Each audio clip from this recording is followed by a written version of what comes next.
So Lacey's already done a very kind introduction, but again, my name is Maggie Schuppert. I work for an organization called CURE. I'm the Director of Strategic Initiatives. I've lived full-time up in this area for a little over 3 years now. My partner and I, who I think lots of folks here know, Hudson Kingston, his family has been up in the region for quite some time, but we've sort of taken up that family mantle and are living in the house his grandparents built. So I've been doing that for a couple of years. And for the sake of this presentation, another part of my identity is that I am a Minnesota Power customer, as probably some other folks here are, but not everyone, but that is going to be one of the topics of this presentation today. So yeah, just a little more about CURE. We are a rurally based organization, community organization that works to protect and restore resilient communities and landscapes by harnessing the power of people who care about them. So on a day-to-day basis, that means we work in the energy and climate and environmental sectors, but with a real focus on rural communities and sort of like impacts of development in our energy sector on rural communities, and making sure rural communities are a part of that conversation and the decision-making processes around those things. So today, I'm here to talk about the proposed buyout of Minnesota Power by private equity interests. I'm going to do a little preemptive mea culpa caveats, apologies, to say I'm going to do my best to give a coherent and interesting presentation and answer any questions that you may have. But I am not an expert in finance, and especially if we're talking about the private equity sector and the private markets that we're going to be talking about today. And in part, that's because very few people are experts in this field. It is a very complicated and by design opaque sector. And so I think that's going to be some of what we're talking about today. That being said, you are not just going to listen to sort of my uninformed musings. I've been giving myself a bit of a crash course in these topics, but also a lot of this presentation is going to rely on the work of actual experts, a lot of whom we are partnering with in the issue and the proceedings that I'm going to be talking about, some of which I will be acknowledging right now, because partly this presentation is based on presentations that they have let me crib from, to be perfectly honest.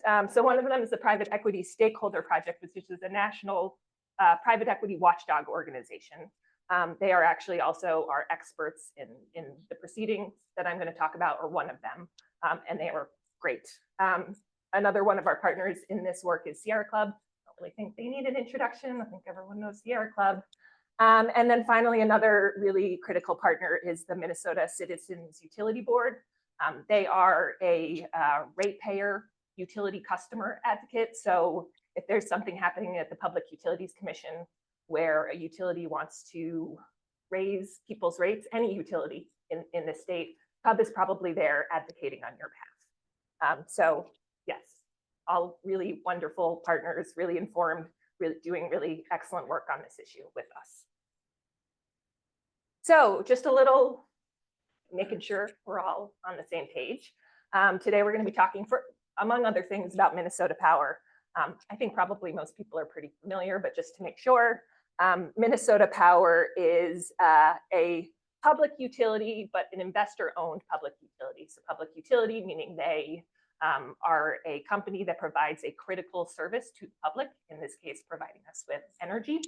But they are investor-owned. So that's like in comparison to, for instance, rural electric co-ops, which CURE does a lot of work on, which are actually owned by their members and their customers. But Minnesota Power is owned by its shareholders.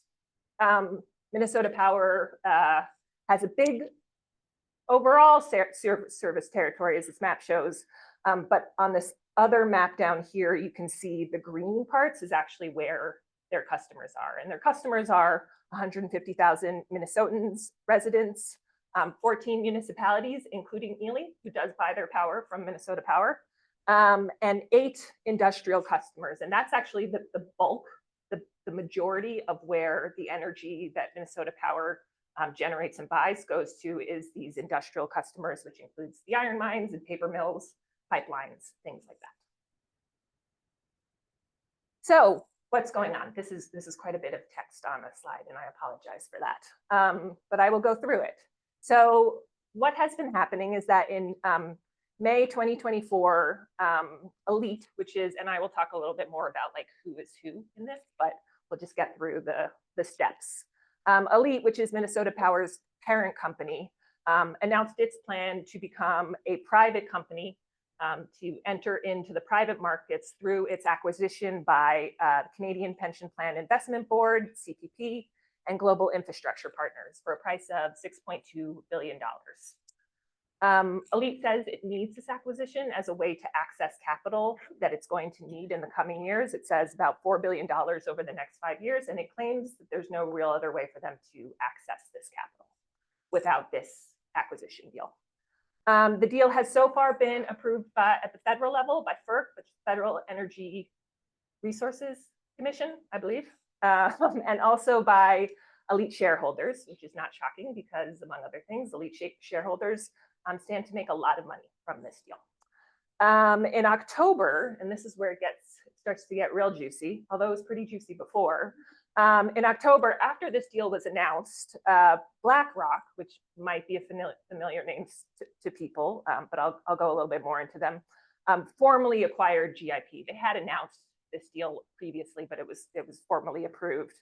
And so if this deal, this acquisition of ALLETE and Minnesota Power goes through, GIP and CPP will become the largest majority owner of ALLETE. And I have a diagram on this page. So, and then finally, where we are is because Minnesota Power is a regulated utility here in Minnesota, this deal has to get approval by the Minnesota Public Utilities Commission. And so in July, Minnesota Power filed their petition at the PUC to get this deal approved. And at the request of the Minnesota AG and a bunch of other parties, including some of the ones that I previously mentioned, the PUC has moved this proceeding to a contested case hearing, which goes sort of a quasi-judicial process that goes before an administrative law judge. There are currently evidentiary hearings or evidentiary process going on right now with experts. That's actually why Hudson is not, our legal director is not here today giving this presentation, because he is very deep in developing and working on the testimony side of things at the evidentiary hearing part. But yeah, so this is now in a contested case proceeding right now.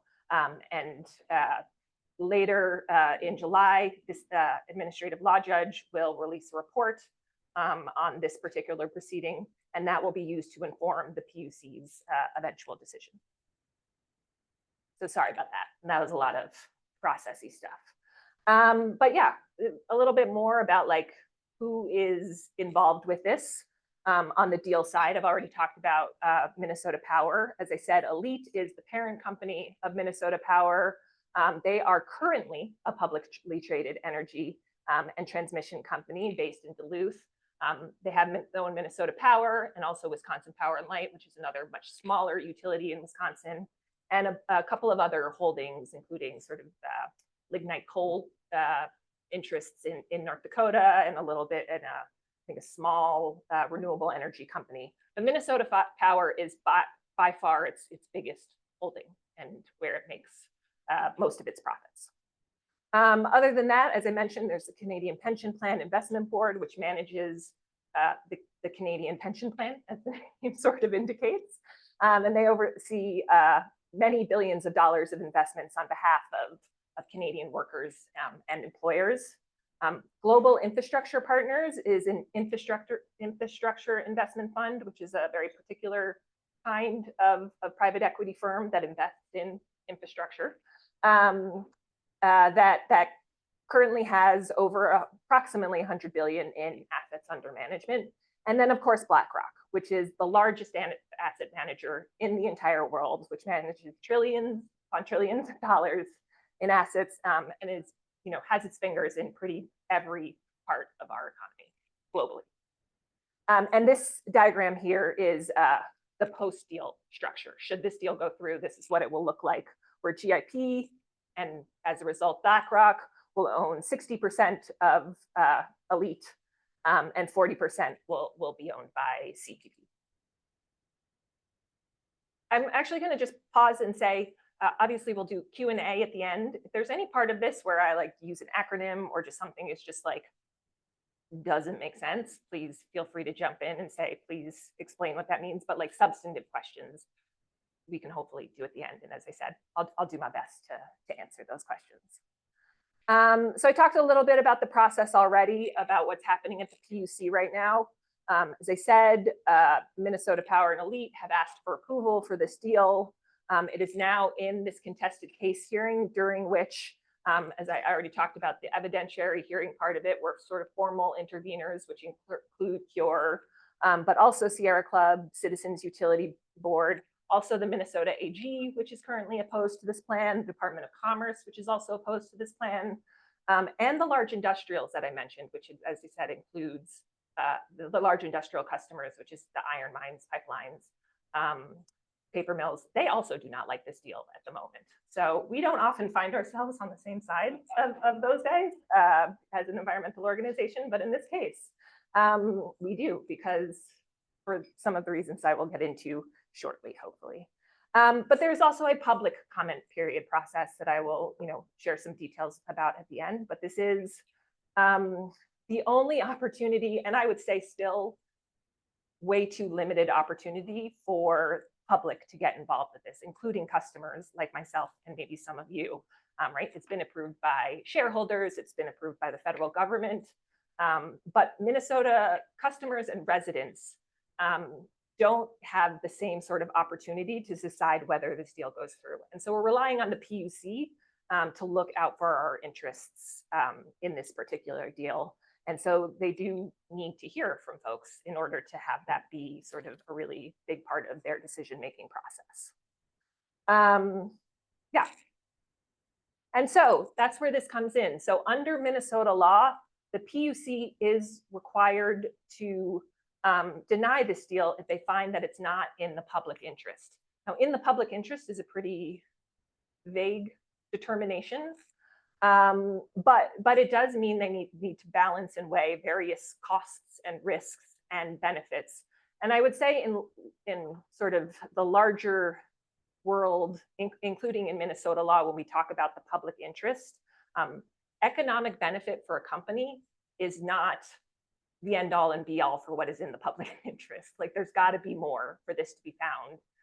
For it to benefit Minnesotans. And so again, if the PUC doesn't find this to be in the public interest, they are obligated to deny this deal. So this is going to go into some generalizations about what the heck private equity is, because as I said, pretty opaque field. This is going to be, I'm going to talk a little bit generally about what private equity is and how they usually operate, both because, I think it's important and interesting, but also I think the generalizations are also sort of required because public access to the specifics of this deal are not. The public is not getting a lot of details about what is going into this deal, who's how much, what their plan is really for this company and these companies going forward, sort of what the terms of the deal are. So to some extent, some of this information, and I have certainly and others have spent time reading the expert testimony. And so some of our, concerns are based on this, but some of it is also just based on how we know public equity operates. So what is public equity, or a public equity firm, a public equity fund? Private, sorry, I keep saying public, private equity, okay? It is very generally, it is funds and firms that operate in the private market. So we have our public markets that are full of companies that are listed on the public stock exchange. Probably lots of people here have their investments in those public markets. The private market is something else, and it is sort of reserved for those with the most access to capital and wealth. A lot of the deals are not sort of accessible to anyone. If you want to be involved in the private market, you generally have to go through one of these firms. And these firms just sort of manage the investments of these very high wealth, largely right now institutional investors, so like sovereign wealth funds, pension funds, things like that. Although that is changing. I think especially as we have more and more individuals with the kind of wealth that is similar to, say, a sovereign wealth fund, we're seeing more individuals actually participate in the private markets as well. But that's just, and that is one of the reasons why the private markets have existed for a long time, but they have grown exponentially over the past decade, 2 decades, to the fact that they are, sort of progressing beyond the public market at this point.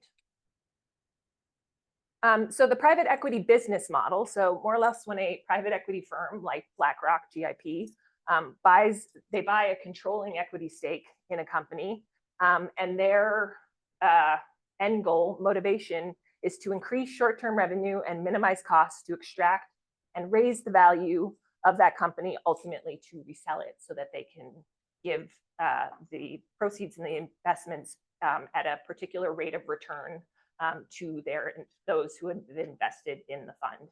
And that's sort of another thing to note about the private equity sector, is that they offer higher rates of return than the public market. And so that's one of the reasons why you have wealthy people who are interested and institutions who want to be in that sphere. So there's a few ways that they do this generally. Increasing revenue, obviously by raising fees, prices, and costs for consumers, or by adding debt to the company to pay fees and dividends to the firm and to the investors in the private equity fund. I'm going to go on a little bit of a tangent about what that means, in part because I just sort of learned what one of the methods is for doing this that I found to be fairly shocking. So adding debt to a company is what's to then pay those dividends to the investors, is something called the dividend recapitalization. And when I heard that, I was like, oh, well, how does that work, right? Like, you add debt to a company and then you use that to do something productive, but then interest payments, something, and I was told, no, what that means is they take out debt and they take the amount of that debt and they give it to investors. Like, it is just like a straight pass through. So you are loading up a company with debt so that you can go and then give that money to the investors. I think the other thing to note about the debt is the private equity fund and investors are not liable for that debt. The target company is. So in this case, Minnesota Power and ALLETE and its ratepayers and customers would be ultimately responsible for that debt, not BlackRock, GIP, CPP. The other way that they extract value is by deferring maintenance and improvements, reducing personnel, so staff cuts, firings, redundancies. And there's also a lack of incentives to pursue climate goals. I'm going to get a little bit more into the specifics of this in the next part about how this works, particularly in sort of like the utility sector. A couple of other important considerations. Private equity firms typically hold companies for less than 10 years. Actually, I think the average is something like 6 or 7. And that is because a private equity fund is time bound. In this case, like one of the primary funds that this deal is going to happen under, GIP's Fund 5, has a span of 10 to 12 years, which means that at the end of that fund's period of life, they need to give all of that money plus, proceeds back to the investors, which means that they don't hold on to the customers to the companies that they buy under these funds. As I said, they're looking to raise the value of them, extract value from them, and then sell them off. And so you hear a lot in the discourse about this deal about how GIP and CPP are sort of invested in the long-term goals of Minnesota Power. But timelines are very different here in terms of like what they consider to be long-term and what is long-term when you are talking about investing in our energy infrastructure and thinking about something like a critical public service like a energy utility. 6, 7 years, even 10 years is not actually a very long time. The private equity sector is lightly regulated. I'll go a little bit more into this too, but more or less you are, in the case like this, where they're buying a public company, it will be delisted from the public stock exchange, and no longer subject to SEC regulations. And private equity owned companies face a high risk of bankruptcy, in part because of this tendency to load them up with debt. And some companies can, debt isn't always a bad thing. Some companies can manage that very well, but loading a company up with debt does make it brittle. And so it makes it much harder for a company to weather uncertain times. And we might all be noting that we might be in economically uncertain times right now. So maybe this isn't the time to be making our really important, again, critical public service giving companies unstable. So why are we urging the PUC to deny this acquisition, we and our partners, and as I said, the Minnesota AG and some other entities? Short answer, we do not believe this deal is in the public interest, which is, again, is the standard that it has to meet to be approved at the PUC. So some of the reasons. Lacey, how am I doing on time? Yeah. Okay, all right, great. So some of the specifics, as I said, the risks to ratepayers and residents, and I'll try to keep this short without now going too much into the utility business model. But the short, reason and why utilities are sort of an attractive investment is that utilities are guaranteed a profit on certain things that they do, and that is specifically when they build things. When they build infrastructure, they are guaranteed a certain rate of return that has been approved by the PUC, but they are guaranteed to make money on anything they put into building something. So let's say they build a $100 transmission line, and they have a 10% rate of return. They are able to get back from ratepayers $110. And so that is sort of the business model for utilities. So again, a guaranteed profit, which is quite attractive to investors. Utilities do not make money on what's known as operating costs, which includes things like maintenance, administration, or customer service. So if you are an investor and you are particularly interested in making money, you're probably not going to be as invested in those kinds of things. And so, I have a picture here from the Timber Jay just a couple of months ago. Folks might remember when a lot of people, not just Minnesota Power customers, lost power because a distribution line snapped in the cold. And those workers came out immediately and fixed things within hours, which was really critical because it was freezing cold. And, unless you had another way of heating, people's house and heating was at risk.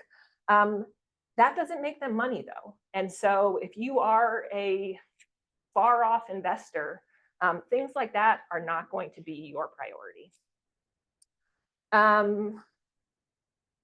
Yeah, and so, as I said, the utility business model, they make money on building things. And so they're probably going to be incentivized to build things. Now, in some cases, we do need new energy infrastructure built of all kinds, but the kind, the type, the timing of that is not all sort of very clear. And if you are purely sort of profit, your profit interest is sort of your main priority, then there is a risk of overbuilding the kind of things that the utility might make money on, but aren't actually what we need for reliable, clean energy for us as customers. And we will also, as I said, we as customers will be the ones who ultimately have to pay for that, though, whether we need it or not. There is also the threats to transparency, as I said. This deal will mean that ALLETE will no longer will be delisted from the public market. They will not be subject to SEC regulations. Currently, publicly traded companies have to report quarterly to the PUC. Private equity funds only have to disclose what they want to their investors. And often that information is going to be protected under trade secret designation, which means members of the public, third-party analysts don't get to see that information, and we're not going to get that kind of public or third-party scrutiny. Weakened local control, right? There have been some promises to, keep ALLETE's headquarters and, one board member from Minnesota and one board member from Duluth, as long as this company, this particular company owns it, but of course they might get sold at some point. But in general, what GIP, BlackRock, CPP are doing is they are buying an ownership in the company. They're not like a passive investor, or in the public markets, we might all own stocks in something. Maybe occasionally we engage in some sort of shareholder vote, a proxy vote, something like that. But they are buying an ownership stake in this company, which means they are going to have control over management, business, and investment decisions. And again, these are some of the largest companies in the world. They do not have a particular stake in the well-being of ratepayers, of Minnesotans, of a lot of the other things that we might care about. Semi-related, there's pretty clear conflicts of interest here when you are a company and asset manager that has investments in everything.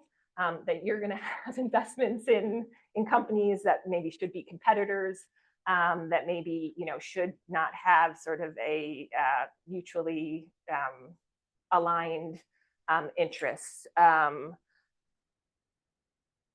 Yeah, and as I said here, in acquiring GIP, BlackRock's infrastructure business, which, as I said, they're an infrastructure investment firm, nearly tripled to $150 billion.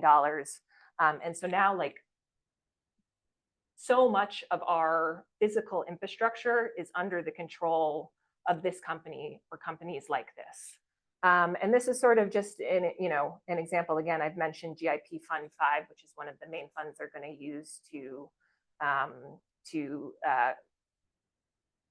fund this deal. And this is sort of the very broad areas where even just this specific fund will be invested in, right? Like certainly energy and utilities, but digital as in data centers, which is a whole other presentation that I could do at some point.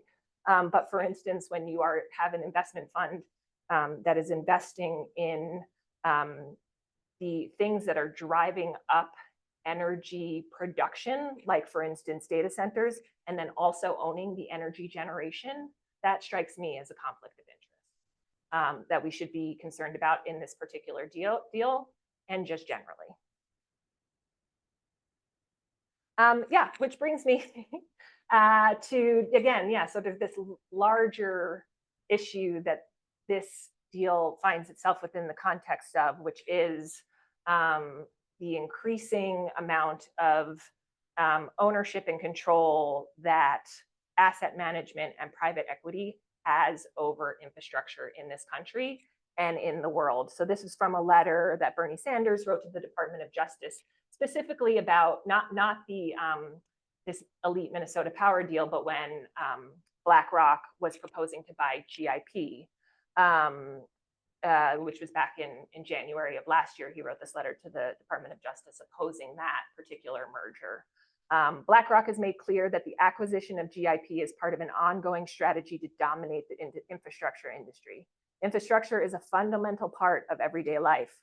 We rely on our roads, bridges, drinking water systems, wastewater plants, railways, schools, and housing to live. Asset managers are increasingly taking control over the infrastructure industry, making it more concentrated. The inevitable result of this concentration is unavoidable higher costs for consumers, among other things. Did that happen? BlackRock acquired? Yes. So sorry, that was one of my early slides that had a lot of text on it. But yes, back in October, the deal was finalized. So BlackRock now owns GIP. Yeah, and the final sort of concern, and again, I've sort of alluded to this, a lot of these concerns are interrelated, but that this deal will likely slow down Minnesota's clean energy transition. There have been, BlackRock and GIP make a lot of statements. I think they call themselves climate aware investors. They like to talk about net zero goals and things like that, but there is nothing, as far as I know, there's nothing enforceable in these deals, nothing contractual that requires them to be building the kind of clean and renewable energy that we actually need. And in fact, right, like they call themselves climate aware. They say they have climate goal commitments, but for instance, they just about a month ago left the Net Zero Asset Managers Initiative, and that initiative now largely no longer exists, sort of just demonstrating that a lot of this was just talk, greenwashing, as we say, and little more in terms of what their actual commitments are to a clean energy transition. And BlackRock and GIP and private equity have long been criticized for their investments in fossil fuels and opposing sort of climate initiatives within their portfolio companies. So that is definitely a real concern as well. And this brings me to sort of a final related but external thing that's going on right now related to Minnesota Power, which I think also just sort of calls into question, as I said, initially, they say they need this deal because it's going to be the only way, which is questionable, that they are able to access the capital they need to build all sorts of the new clean energy infrastructure that will be required for them under Minnesota's 100% clean energy standard, which was passed in 2023. But they just released their most recent integrated resource plan, which is what investor-owned utilities in the state have. There's a plan that they have to release and get approved by the Public Utilities Commission about what they intend to do in terms of energy generation and acquisition over the next couple of years. They just released their newest one in March. And in spite of their claims about how they are going, they're going to be building all of this clean energy, what they're actually proposing is to build over 1,000 megawatts. So for folks who are in the energy space, that's over a gigawatt, which is an enormous amount of energy, of methane gas generation. They only intend right now to build far less wind and battery storage. No new solar is proposed in this particular plan. And they are also sort of walking back their commitments to moving to closing down what is currently the Boswell coal plant. They are still saying they're going to move away from coal, but rather than retiring those units, they are now planning to convert one of them entirely to gas by 2030, and the other one they are considering whether or not to convert that second one to gas and or wood biomass, which means burning wood for energy. Also, again, a whole nother presentation that I would love to do at some point about how that is not actually in any conceivable way carbon-free or clean energy. So this is just sort of also going on at the same time, and sort of Minnesota's future plans, what they are currently indicating, and also what we can sort of expect to see if this deal goes through, means we have our work set out for us if we are actually going to get our northern Minnesota, one of our major northern Minnesota utilities, to actually make a real transition to clean and renewable energy. So we'll do question and answers right after this. But as I said, there are opportunities to participate in this process right now. So there is an open comment period now in this contested case hearing until April 17th. So that's information about where you can send your comment. I will say that CUB right now, if you go to their website, they have a really good guide for making comments. We also plan to have one soon, as does Sierra Club, I believe, an actual form that will facilitate comments to the PUC. Neither of those are ready yet, but any day now. So if you sign up for any of our email lists, or just let me know, you can sort of choose your own adventure into how you might like to make comments.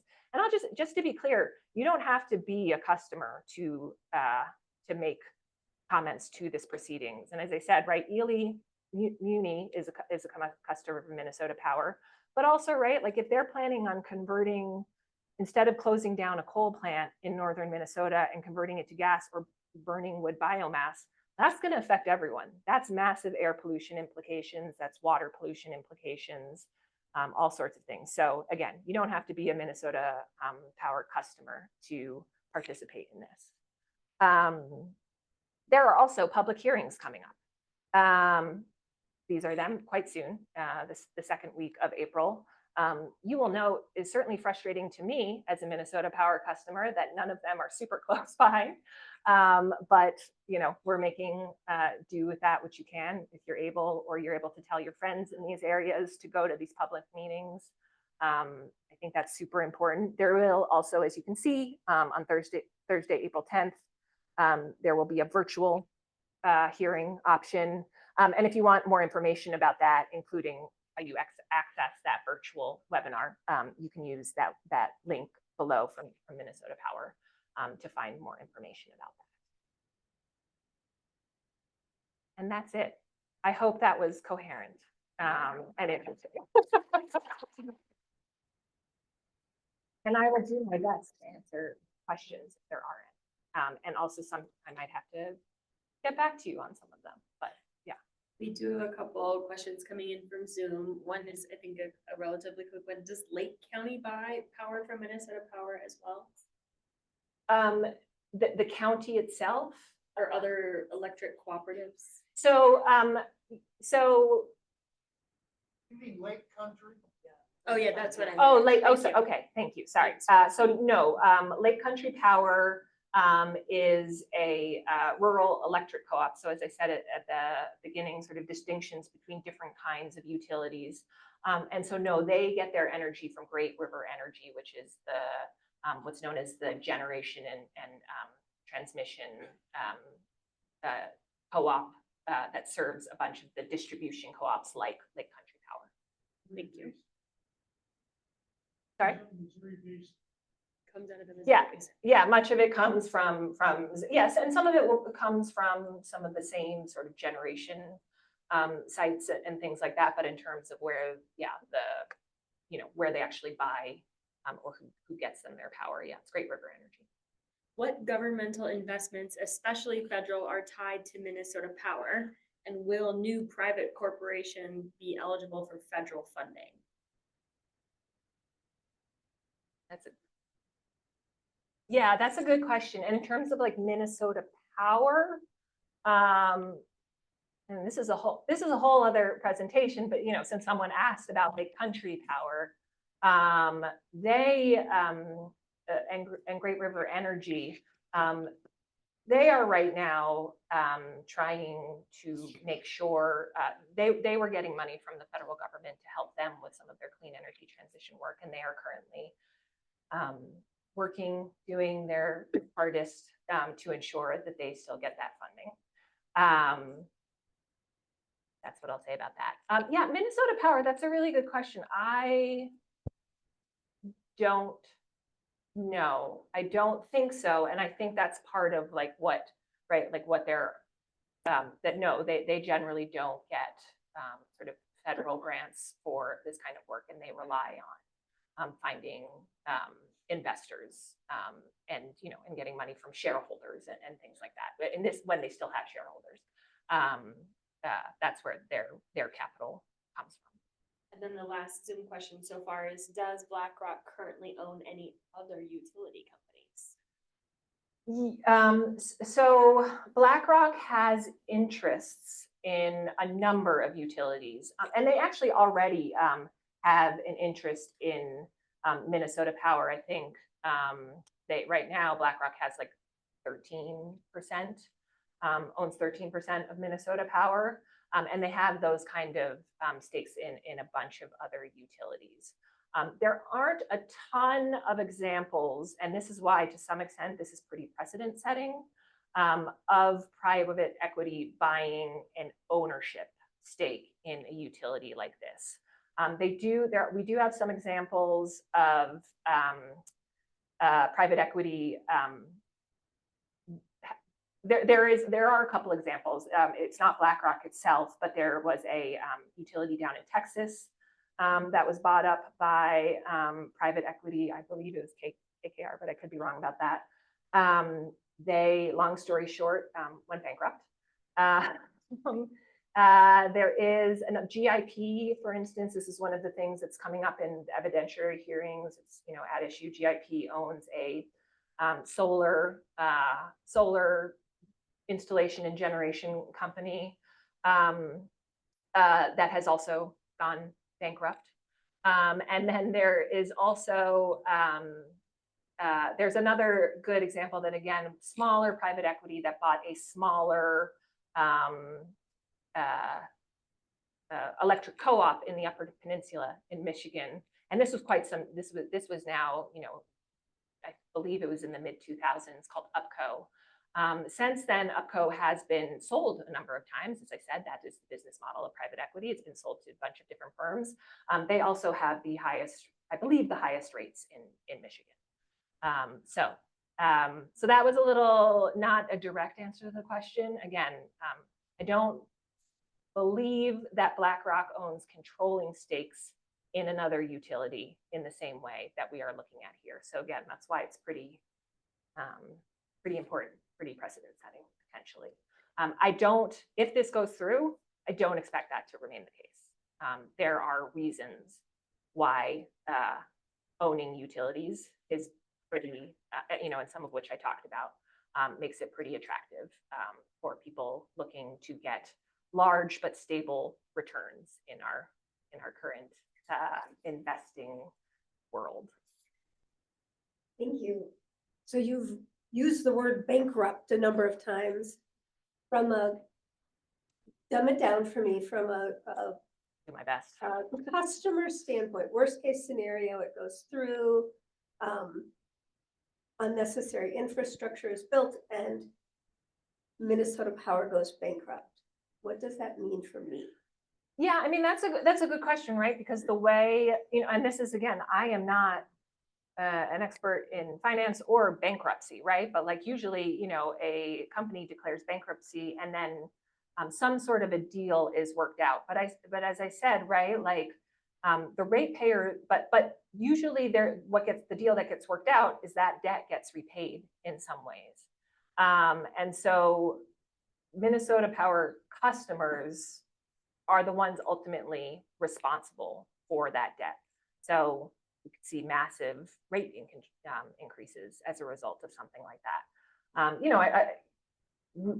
I don't expect the company to just dissolve, right? Because it is a public utility and it is, regulated. But but I think you would expect to see, right, rate increases, service reductions, all sorts of things like that. And just, sort of just what you don't want in your critical service provider is financial instability. That doesn't do any of us any good. That was my best answer. And again, this is not.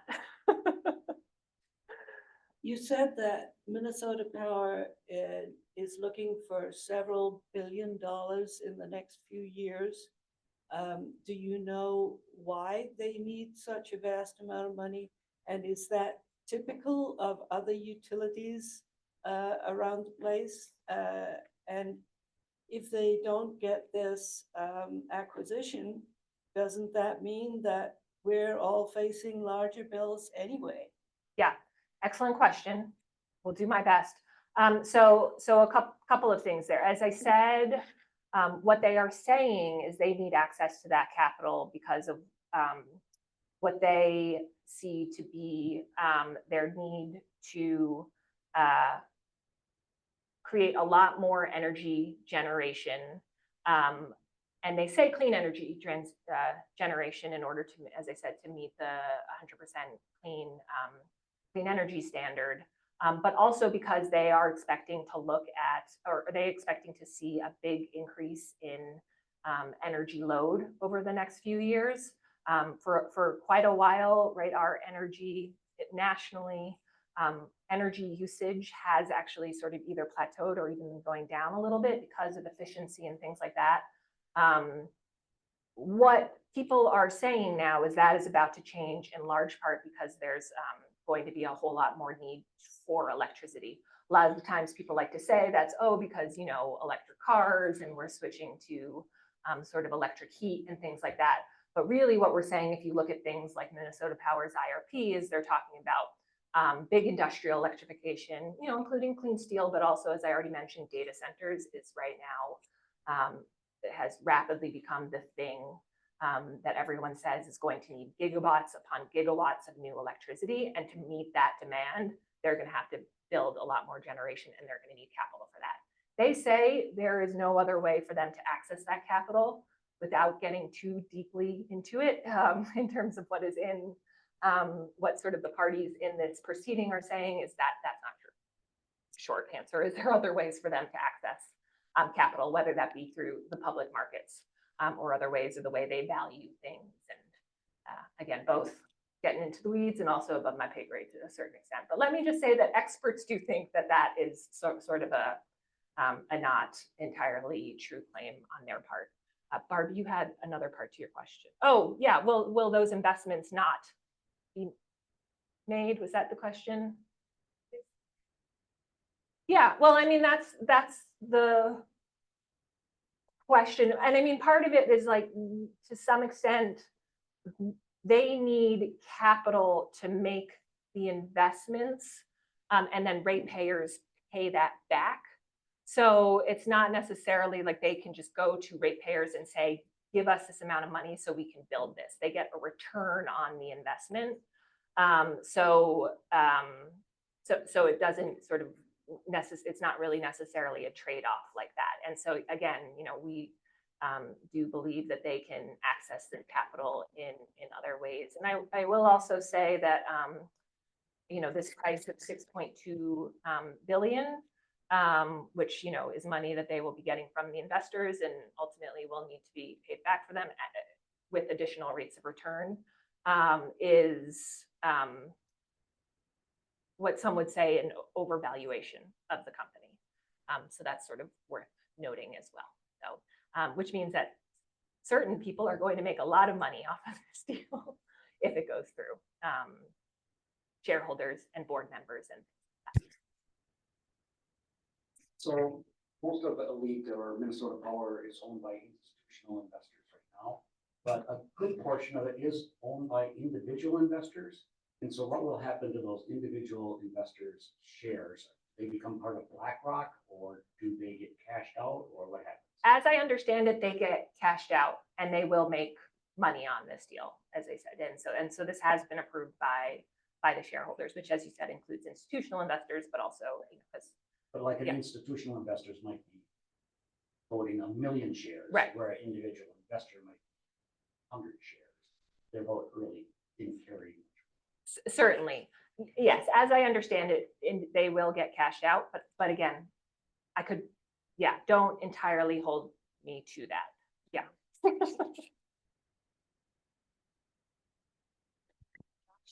But just, yeah, this will not be traded on the public market anymore, right? So I guess that's what I'm basing my answer on, is my expectation that no individual shareholders like that, which aren't able currently to participate in the private markets, just won't have those anymore. Wonderful presentation. Thank you for that information. Seems overwhelmingly clear that this is not in the public interest. I guess I'm just ultimately wondering, I certainly plan on contributing in the comment period somehow, but I'm wondering what the vibes are like at CURE, and just in general, like, I forget what entity you said has to make this final decision, but how are you feeling as far as what that's looking like? Is it like everybody needs to do this comment periods for any hope, or like, do they make reasonable decisions where this seems so clear that hopefully they are going to favor the people of Minnesota? Or yeah, just what's that looking like? Oof, that's a loaded question. Yeah. So the Public Utilities Commission, as I said, is the entity that is really the final arbiter about this decision. How are we feeling? I mean, I will say that, as you said, it seems pretty clear that this isn't in the public interest, that some people are going to make a lot of money off of this, but that's not how we understand the public interest. And that there are all of these concerns. And again, if you get into the evidentiary record, there are more specifics about what the concerns are that are coming, as I said, again, from a broad array of interests, not just environmental organizations. And sometimes environmental organizations, I will say, have a hard time at the Public Utilities Commission. So were it just our voices or our, community advocate voices that were making some of these arguments, I'd be like, often the PUC is, I would say fairly aligned with utilities. But in this case, you do have a wide array of interests, as I said, state agencies, and these other large, powerful customers who are saying that this is a bad deal. And so that maybe makes me feel a little bit more bullish, to use the nomenclature of the topic we're talking about, that we might see them deny this. But that is a lot of speculation. And so, yes, I do think that hearing from the public, the PUC is, the public doesn't often get involved at the PUC. It is in part because it is a hard to access institution. And a lot of the topics that they deal with are, seem, very in the weeds, very technical. So they don't hear from the public in great number often. But when they do, we have seen that they do react and they do take that in consideration. And I will say that, yeah, thus far they are hearing from the public that there is a lot of skepticism about the deal. Folks might have seen that there was just a Star Tribune article this morning about a city council meeting in Duluth, and Duluth is where a lot of Minnesota Power's customers are. And folks showing up there to that city council meeting, and the Duluth City Council doesn't actually get a say over these things that we've been talking about, but people just showing up there because Minnesota Power is making a presentation to them to express their dissatisfaction with both the IRP that I mentioned and also this deal. So that was a sort of not completely one way or the other response to your question, but both. Yeah, no, I don't think it's useless. I don't think it's a lost cause. And I do think public participation is pretty important. So I wonder if, or how much a concern is about national security with private companies having ownership or even a significant amount of shareholder interest in our infrastructure. Yeah, that's a really good question, right? And like what will, and I can't like say with any specifics. I don't think it has really actually come up as a huge topic in these proceedings. So I think it's a really good question to raise, Betty, for instance, at a public hearing or in a public comment. But yeah, I think, but some questions have come up, and again, I can't really like speak authoritatively or specifics, but folks have asked like, what does it mean if the Canadian Pension Fund, given our current relationship with Canada, what does it mean for them to be a major investor in a public utility? And that's a really good question. I don't know specifically the answer to that, but like these are some of, I think, the concerns. And again, what it means when we don't see the specifics of the deal, it is hard to really take to feel any confidence that we can like know one way or the other what sort of the implications, the national security or other implications are. We are at time, so I'm going to maybe say folks can chat with Maggie at the end here. Sure. Is that okay? Yes. Okay, this has been fascinating, very educational. You've made something incredibly complex and obscure navigable. We appreciate that. Round of applause for Maggie. Thank you very much. And any mistakes or misstatements are my own. I'm gonna put that disclaimer on this, so, yeah. Please come up front if you want to keep chatting with Maggie.